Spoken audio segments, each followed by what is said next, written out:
Could Tim Hardaway Jr. be joining the Detroit Pistons in the trade market this offseason? We're going to break down what that possibly could mean and whether it actually could happen in today's episode of the Locked On Pistons podcast.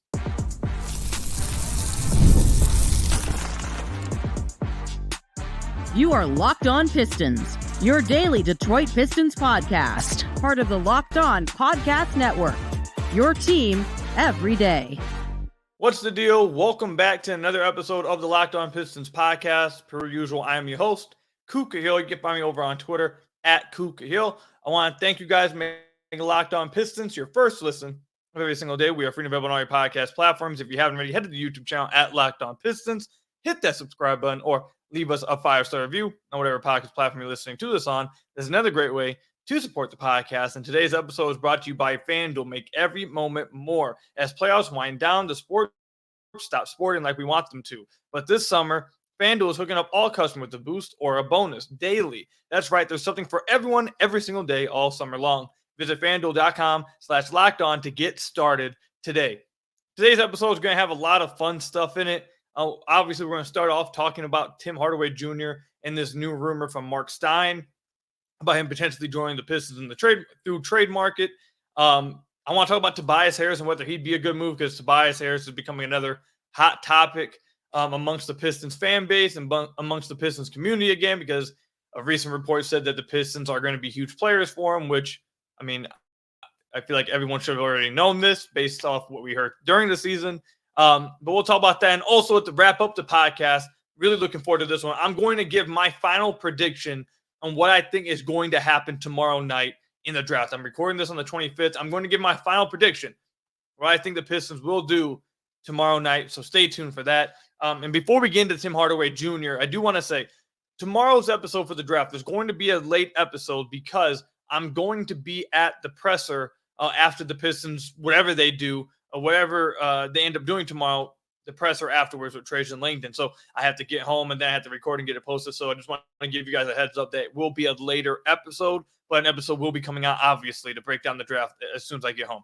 But anyways, Tim Hardaway Jr. to the Detroit Pistons. All right, so in a recent Marc Stein Substack article, he mentioned that Tim Hardaway Jr. to the Detroit Pistons is something that could happen this offseason.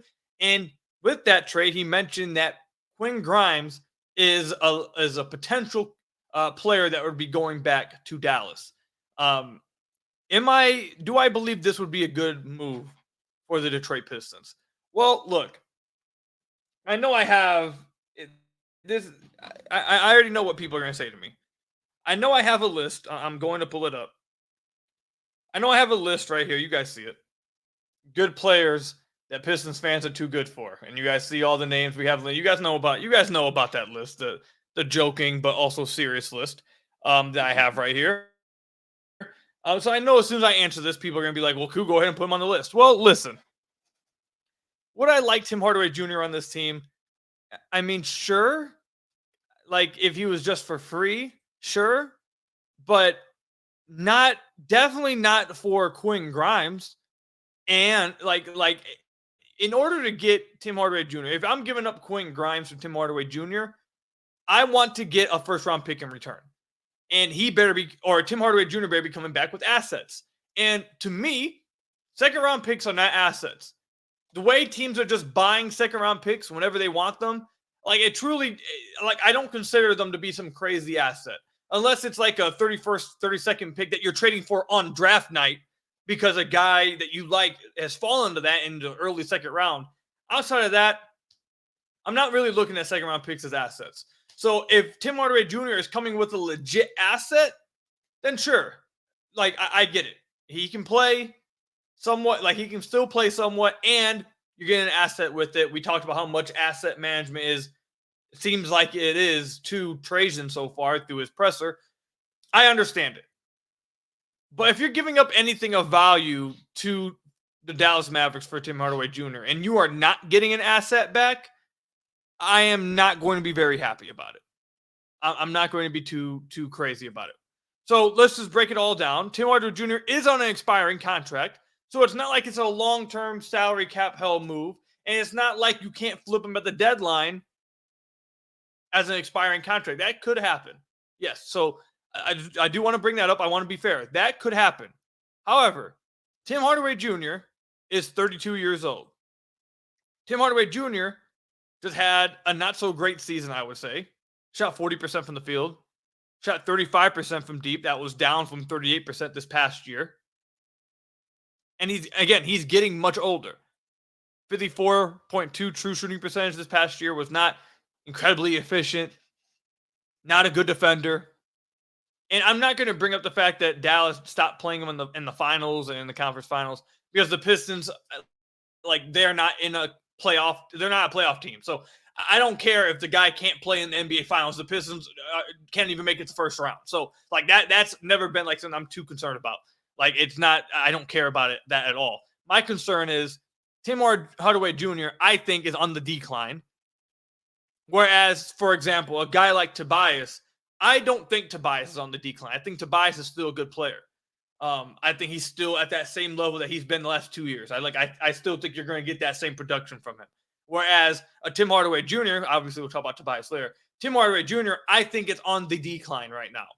And at 32 years old, if you're giving up someone like a Quinn Grimes, who is projecting as a 3-and-D guy, I know he only played 6 games for the Pistons, and I know that in those 6 games, it sounds like he was hurt during those games, but nonetheless, he played.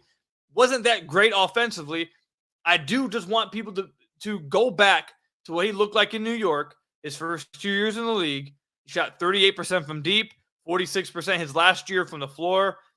Really enticing player. And we saw that he played really well defensively, even while he was hurt with the Detroit Pistons in the 6 games he played.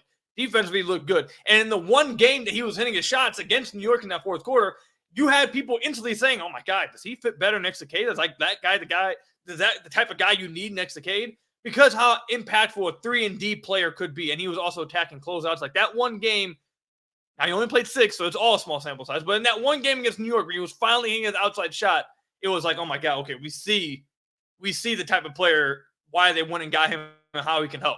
Like, you got that. In that game against the Knicks, 14 points, 3 blocks, a steal, assist, 4 9 from the field, 3 of 6 from deep. So my point is, why are you giving up a Quinn Grimes, who I would make the argument, I don't think it's too far off to say he could be better than THJ next year when you take into account defense and offense, especially if he gets back to shooting 38% from deep. If he's shooting 38% from deep and providing defense, I don't even think it's close. Like if he can get back to that after recovering from this injury, then yeah, he's better than THJ. So if you're giving that up for THJ and you're not getting a legit asset with it, I just don't understand why you're really interested in doing so. I don't see the upgrade there. I don't see the reason for doing it. And along with that, look, this is going to come back to the list kind of thing. This is going to sound a little, for some people, they're going to be like, well, cool, this doesn't sound very consistent. I think it does, but I get why some people may, say it doesn't sound very consistent. As we're going to get into talking about Tobias Harris, I am cool with the Detroit Pistons getting Tobias Harris. I am on pro Tobias Harris. Like, I'm cool with the Pistons going to get Tobias. I think he fits. I think he does what the team needs. I get it.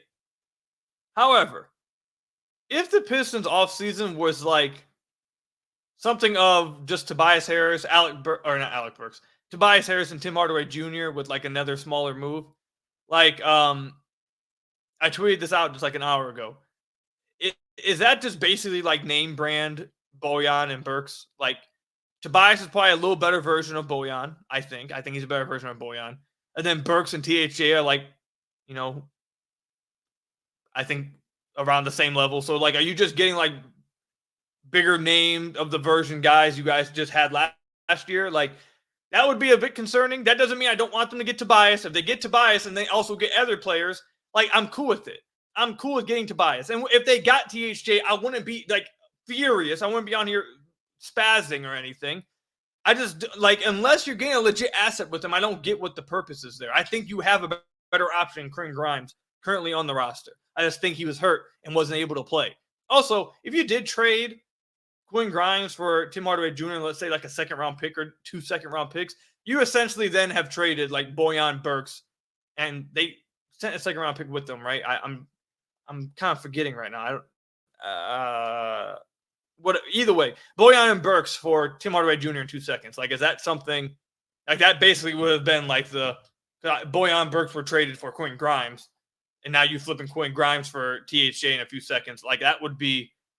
I just don't think that would be very good. So, I guess you can say I'm out on THJ. He's just he's getting older. I think he's declining, and unless he's coming again with a legit ass, I'm not in on it. So, but we'll see. We'll see what happens. Maybe Trajan has something up his sleeve. All of a sudden, the Pistons get Tim Hardaway Jr. with Josh Green or something like that. Would be amazing. But I highly doubt the Dallas Mavericks would do something like that. Or maybe it's maybe they get a legit first. Maybe they get their 2025 first from Dallas for THJ. I'd understand it with that. Like if you got the 2025 first from them, but like I said, we'll have to see. I'm so far right now just. Without it ever without this rumor becoming more than a rumor right now, I'm out on THJ. I'm not too big a fan of going after THJ right now. 2 years ago, yes, he was younger. I thought he was playing better, but 2 years, he's 32 now. I'm not. I think he's on the decline. I'm not too big of a fan of it. But let me know in the comment section down below or over on Twitter at Kuka Hill how you guys feel about that. Would you guys be cool with getting Tim Hardaway Jr. if it meant giving up a Quentin Grimes for him? Let me know again. Comment section down below. Or over on Twitter at Kuka Hill. When we come back, is Tobias Harris? Oh, hold on. See, as soon this happens too often. I just got a notification from Evan Sidery while I was about to go to the next segment. It says the Pistons have had conversations with teams about trading back for number 5 overall per James Edwards III. I don't know if this is a new article James just posted. James has talked about this in the past, so I don't know if he's just referencing a real old one or if James just dropped another one. But he says Detroit has let it known that they are open to taking unwanted salary for more assets this offseason.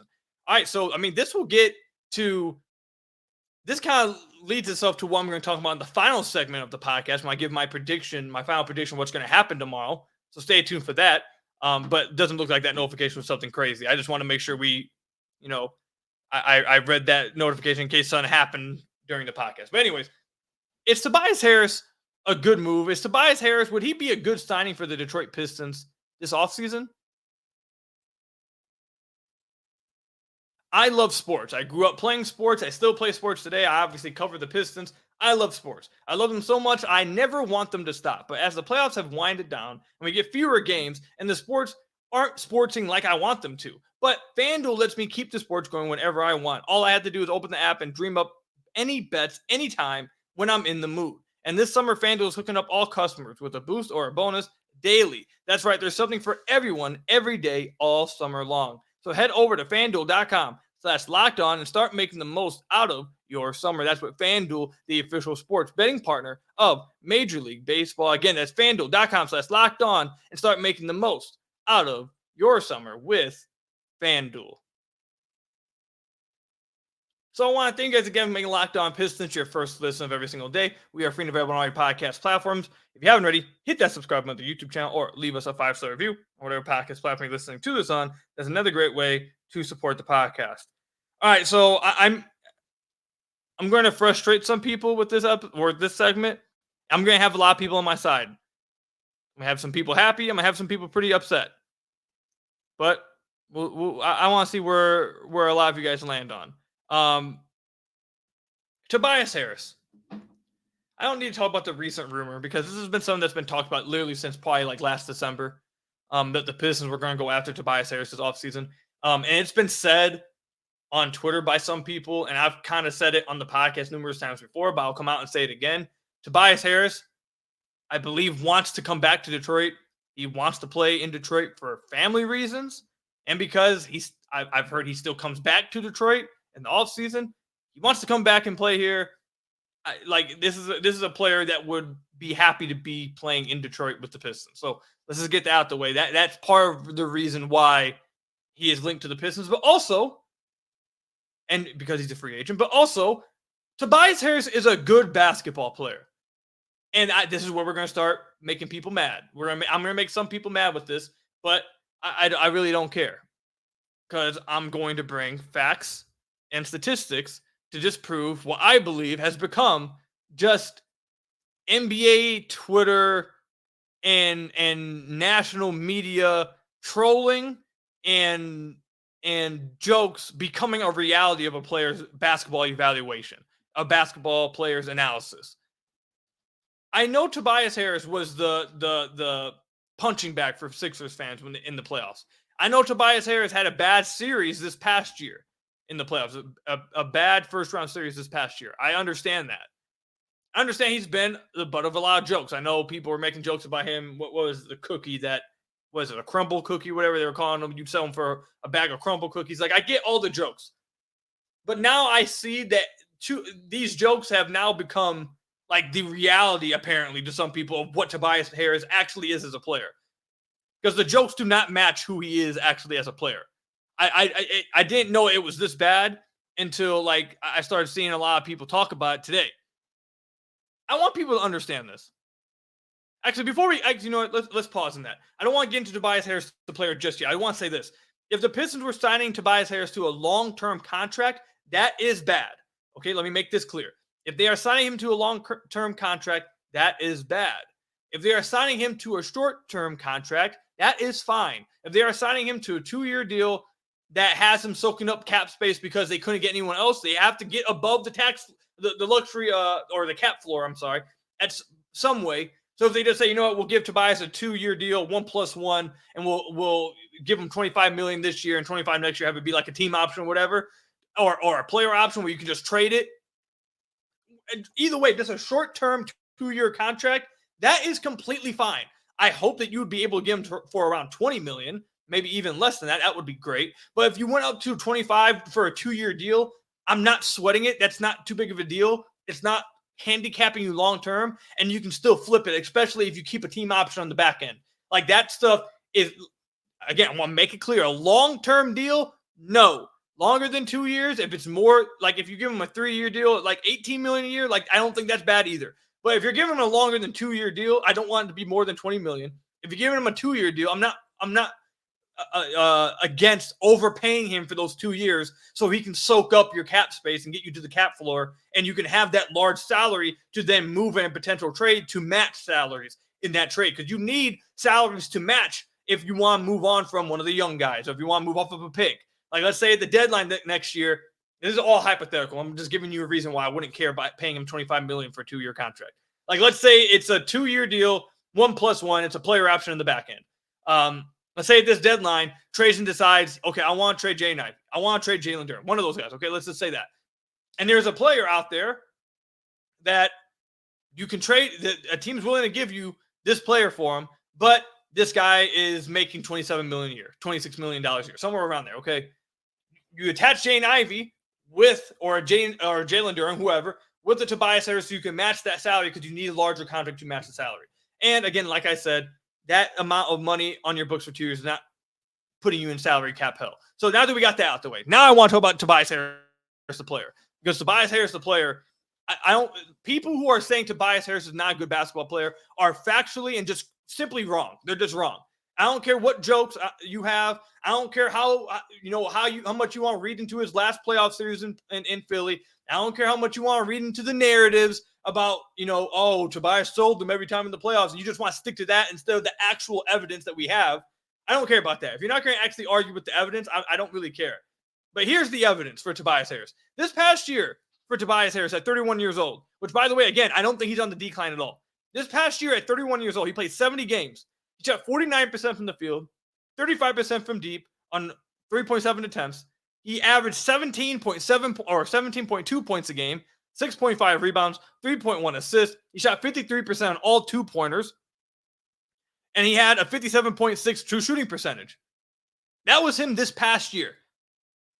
That is a damn good offensive player. Let's go over the last 3 years of Tobias Harris' career. 16 points a game, 49% from the field, 37% from deep, 54% all 2-pointers, 86% from the free throw line. Let's go over the last 5 years of his career. Over the last 5 years of his career, 17.6 points a game, 49% from the field, 37% from 3, 53% from 2-point range, 86% from the free throw line. He has been the same player, same consistent, efficient offensive player each year of his career in Philly. That's been who Tobias Harris is. And this past year, he was just as good. This past year, he was the same level of player. A little bit less efficient with the higher role that he had, Not inefficient, still was an efficient player, just not as efficient as the prior year, but efficient offensive basketball player. Here's some more stats for you. This past year, he had 254 possessions on spot-ups. He ranked in the 77th percentile. Very good according to Synergy. In transition, 237 possessions. He ranked in the 71st percentile. Very good. Post-ups, 162 possessions. He ranked in the 73rd percentile. Very good. In isolation, 139 possessions. 56th percentile. Synergy ranks that as good. On cuts, 66th percentile. Very good according to Synergy. He can literally score in every way. He is a well-rounded offensive basketball player, an efficient offensive basketball player. On all catch and shoots, he was in the 56% or 52nd percentile. On around the rim, he was an average finisher, a 45th percentile according to Synergy, on 407 attempts at the rim. This guy can score the basketball in multiple ways. He's an efficient catch and shooter. He's an efficient scorer when abusing mismatches in the post. He can score in transition by spotting up beyond the arc and also finishing around the rim. He can isolate some. He can cut to the basket. He can literally score in a multitude of ways, and he does it efficiently. I understand if you don't want to pay Tobias Harris a lot of money long term. I do not either, and the Pistons are not going to do that. If they have to pay Tobias Harris a lot of money long term, they're not going to sign him to that. But that's not what's going to happen. But if you can get Tobias Harris on a good deal, this idea that Tobias Harris is not a good basketball player is crazy. It's not true. It's just simply, again, like I said, it's feeding into NBA Twitter and national media jokes and trolling, and all of a sudden that has become the actual analysis of this basketball player. Tobias Harris is not a bad basketball player. He is a good offensive player. I've heard some mixed things about his defense in Philly this past season. I heard from some Philly people that he was fine defensively. I have some people in the Pistons community tell me he was not good defensively this past year. I don't know where to believe that. I heard from a lot of people that he was really good defensively for them in 2 seasons ago. So it's in there. He gave more effort, I know for a fact, in Philly. It seems like there's a little bit more mixed reviews defensively this past year for Philadelphia. But he's a better defender no matter what than Bojan. Like, I don't understand, why people think Tobias Harris is a bad basketball player. As long as you are getting him on a good deal or short-term deal that's money friendly, team friendly, which I think that's what's going to happen. He's not going to sign here for $30+ million. That's not what's going to happen.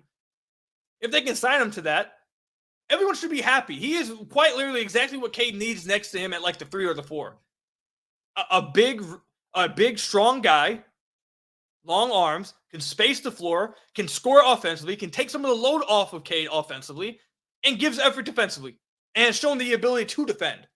I truly don't get where this Tobias Harris hate is coming from. Again, I understand it if you are under the impression that he's going to be paid this crazy amount of dollars, but he's not going to.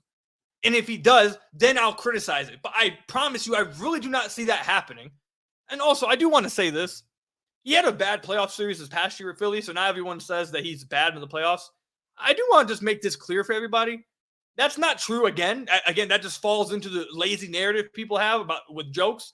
This past year, he was bad with Philadelphia. The previous year, 15 points a game, 52% from the field, 36% from deep, 59% on all 2-pointers, 87% from the free throw line. The previous year before that, 17 points a game, 50% from the field, 38% from deep, 56% on all 2s, 87% from the free throw line. The previous year before that, 22 points a game, 48% from the field, 37% from deep, and 52% on all 2-pointers, 87% from the free throw line. Tobias Harris is quite literally the same player everywhere he goes. He is going to shoot damn near the exact same percentages no matter what volume he's on. He's going to shoot the exact same no matter what role he's really playing. This past year in the playoffs, in those 6 games, yes, that actually he played bad in that series. But outside of that, literally in any situation, regular season, playoffs, Philly, Clippers, Pistons, he's been the same player.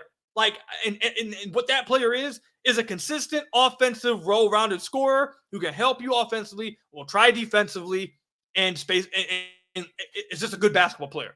I'm confused. I don't know where the Tobias hate is coming from, and I'd like to see the evidence, not your feelings. I'd like to see the evidence from the people that think Tobias Harris is a bad basketball player. Where's that evidence coming from? Because I don't see it. He's been the same player for 7 years. I don't get it. And he hasn't really shown drop off. He's been the same efficient player for 6-7 years. I'm a bit confused on it. But like I said, if they overpaid him for a long-term deal, then I'm with people on that. Outside of that, I don't get it. When we come back, I'm giving you guys my final prediction for what's going to happen on draft day tomorrow, man. Now, this is going to be interesting. Before I give you guys mine, I do want to hear from all of you guys. What is your prediction? I want your final prediction for what's going to happen tomorrow for the Detroit Pistons.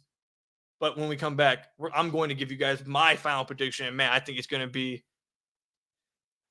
I think it might, it'll be interesting. I want to see what you guys' response are to that.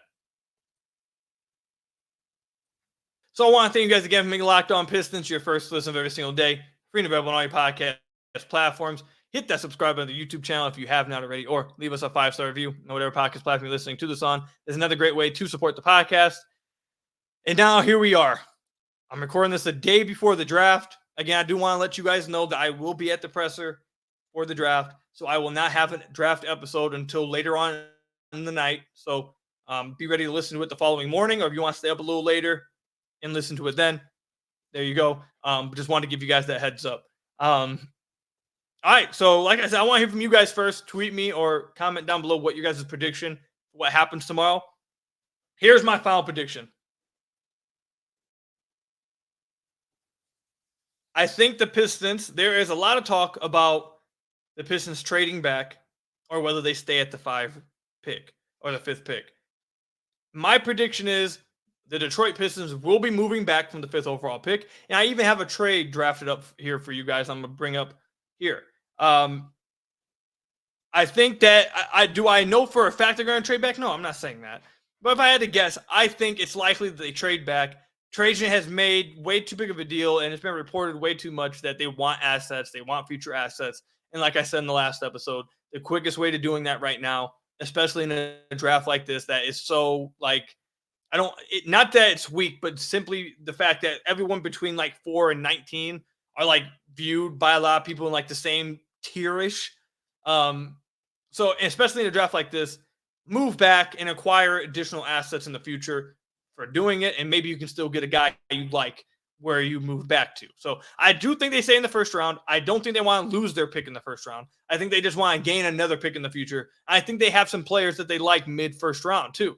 So I think the Pistons trade back. Who are they trading back with, you may be asking?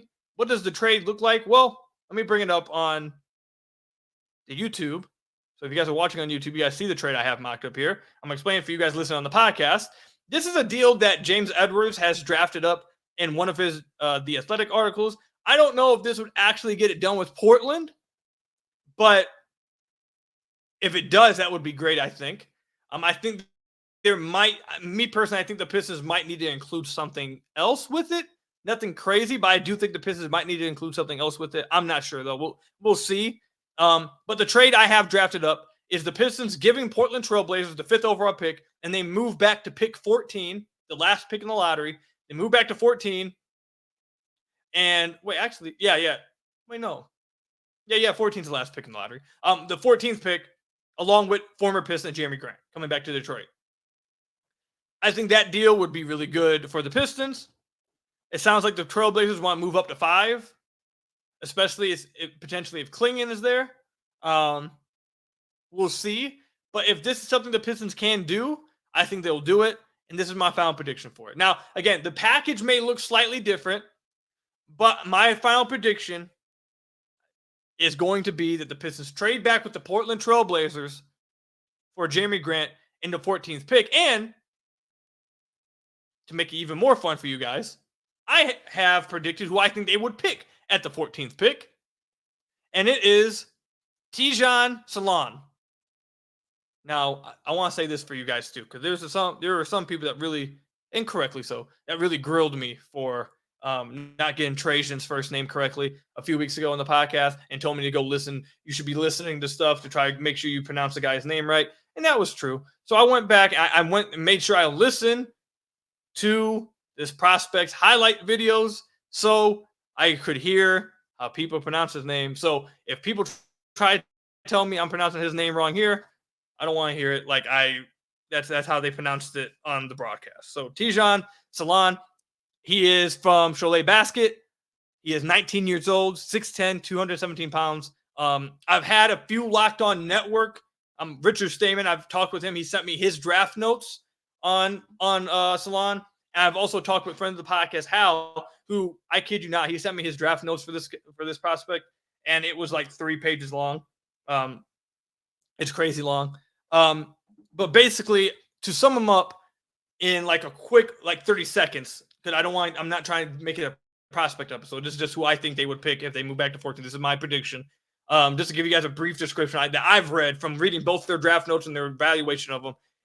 Sounds like the same thing. A very raw prospect, high ceiling kind of guy that you can, a ball of clay that you can kind of craft and give time to develop, has a high ceiling, a good size, has the ability to grow into his frame, get stronger, flashes some really interesting stuff, but is just super raw right now. That's what it sounds like the type of player he is. So that's my prediction for what the Pistons do. I think they move back with Portland at 14, get Jeremy Grant back, and I think they draft Salon at 14 with the last pick in the lottery, and they also acquire potentially future assets. Maybe they could do that. Maybe they could attach, maybe the 5th pick with one of the young guys, and then you go with Jeremy, that pick, and maybe additional future assets. Who knows? But I think that's the kind of package we'll be looking at. But that's my final prediction. The Pistons trade with the Portland Trailblazers, get the 14th pick, Jeremy Grant, and they select Salon with the 14th pick. So let me know in the comment section down below what your guys' prediction is. And if my prediction were to come true, how mad, how happy would you be with that prediction, or with that result, I should say. Let me know in the comment section down below or over on Twitter at @KookHill. That's all I've got for you guys today. Thank you guys for making Locked On Pistons your first listen of every single day. Free and available on all your podcast platforms. Hit that subscribe button at the YouTube channel. Leave us a 5-star review, whatever podcast platform you're listening to this on. And until next time, I'll see you guys later. Till next time, peace out.